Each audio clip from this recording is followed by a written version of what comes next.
And only very gradually, by about the time we were leaving, did we begin to see that this was a movement of great importance, that it stressed education as the solution to the major problems of our time.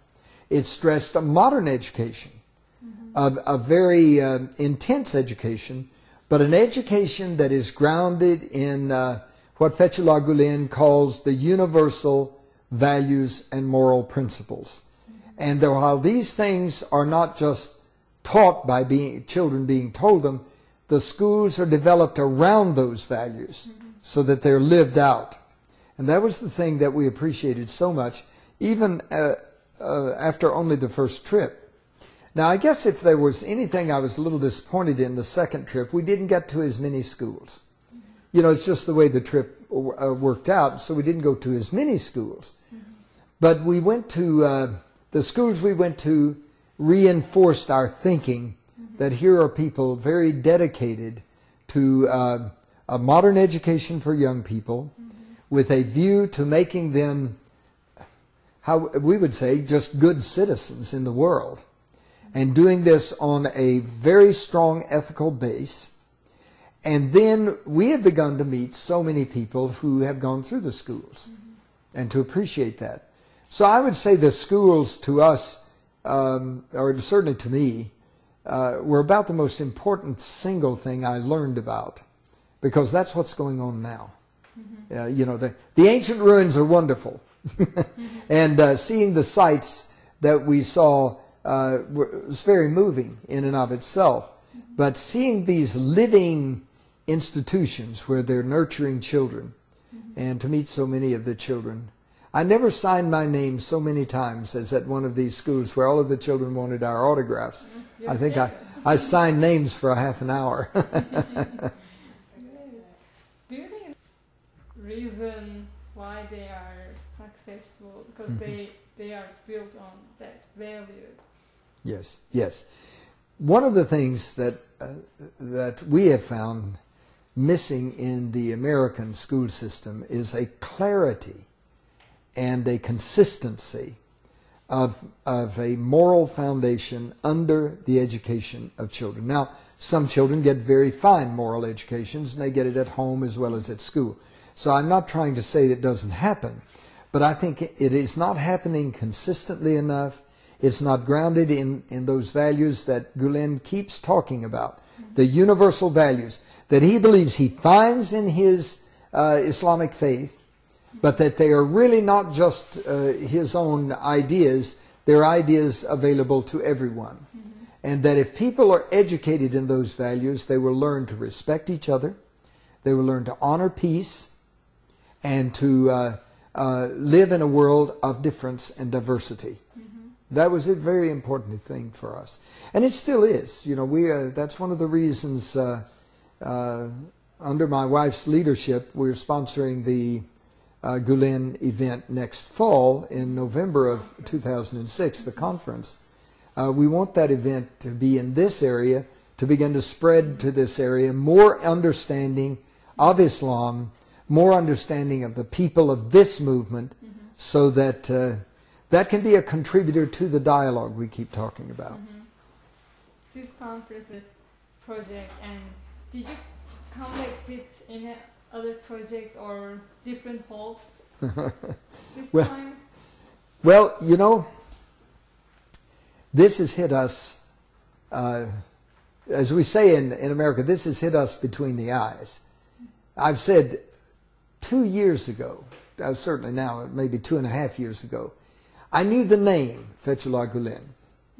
I knew that there was a country called Turkey, and I knew about where it was on the map.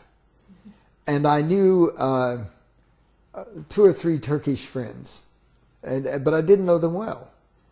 And so what we have been learning has been very intense. And I feel more ignorant now than I ever have, because I see how much there is to know. So I think another of my projects is to intensely learn about Islam in general, but also I'm focusing on Turkey because that's where my experience is. And I want to learn it in the context of the people of Turkey. I can learn other people's traditions as well, but this is the one that has invited us into their world.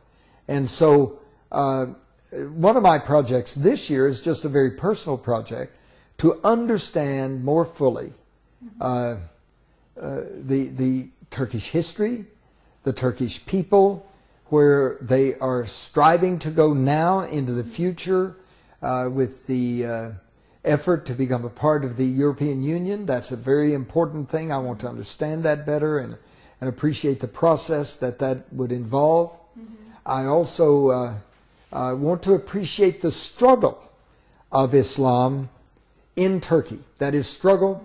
How do you have a secular state, as you do, a very strong secular state, and still have a good basis for practicing the dominant religion of the state, of the country? You know, I don't care if the state is secular. The culture is Islamic, and I want to see how that works together. So I'm studying that particularly this year. So that's one of my projects. And then I think what this has done in general, and I don't want to speak overly for my wife, but she and I work very closely together in these matters. And the thing that I think it does for us is to give us a basis for talking to students and working with them. And then when we go out into the public, and my wife speaks frequently at events and public events and in churches, we are constantly talking about these things. And one of our aims is to help Americans be informed, because much of the negative attitude that people can have in the popular culture toward Islam is just based on ignorance. And they don't know what's going on, and they don't understand. And if they did understand, they would not do that. So, you know, they would not speak the way they do. They would not have these attitudes. And there is no war between Islam and Christianity, in my judgment. There's no war between the United States and Islam. I don't want there to be that, and I will not support that. I'm an American, but I am not going to support that, because I believe the Muslim people are a people of quality faith and depth, and we need to honor that and need to learn how to talk to each other about it. So that's my story. Good. Religions professor, and your involvement, actually how this involvement or how these trips contribute to your knowledge about Islam in what ways? Oh dear.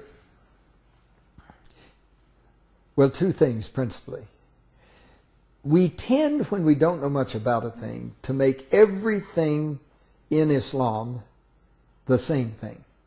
You know, that this is taught and this is what every Muslim in the whole world believes. And what I've learned is, no, Islam is a very powerful tradition. 56 countries in the world are predominantly Muslim, for goodness sake. It's just that they are predominantly in the Eastern Hemisphere. And therefore, in the West, they have been taken for granted or ignored for many years, and that just will not do. And as a result, I've learned the rich complexity of Islam, that it varies from culture to culture, and that people have different understandings of it, but they are still all Muslim. You know, they still come out of certain basic things that they hold dear. We have had speakers on our campus, you know, Pakistani speaker. We have had speakers from other Muslim countries who have come in and shown us how to look for the common ground as well as the differences within Islam. And I've learned to appreciate that. And therefore, the tradition to me has become much richer, it's more vital, it's more alive. It's not just Muslims believe, you know, in the 5 pillars and da-da-da-da-da. Well, those are important. The 5 pillars are very important, and I'm not saying they are not. But that's not all there is to it at all. That's just simply a way of organizing how you're going to be who you are.